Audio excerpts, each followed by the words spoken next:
Practically बघायचं आपल्याला या ठिकाणी मी थोडं आधीच पाणी मिळवलं होतं ते आधी थोडं करून बघितलं होतं त्याच्यामुळं ओके. आता याला मी काय करतोय एक ब्लॉटिंग पेपर आहे त्याच्यावर आपण एक कलरचं दाखवलेलं आहे ओके.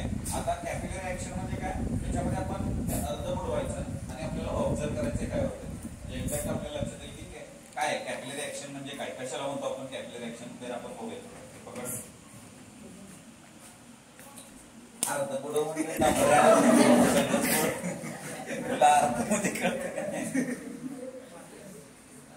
तुम्हाला लक्षात येईल आता या ठिकाणी थोडं ऑब्झर्व करायचं. कम्प्लीट याला जरा जवळ घे. कम्प्लीट क्लोज केलं यांची थोडं दिसली न दिसली काही पण नाही.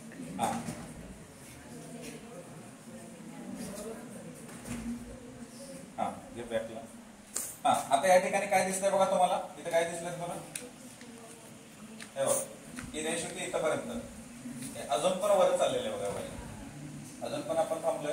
हे जे कलर आहे तो वर चाललेला दिसलाय का बघा पेपरवरचा म्हणजे हे काय लागलंय जसं जसं हे लागले तसं तसं एक मोठं चाललंय वर चाललंय. आपल्याला आता हे काय आपण त्याला काय वर ढकलत नाही किंवा नाहीये तरी पण हे काय ड्यू टू कॅपिलरी ऍक्शन मुळे होतं. ते कोणामुळे होतं ड्यू टू कॅपिलरी ऍक्शन. चल बस दुसरं कोण येते इकडं दुसरं कोण येते मुलींमध्ये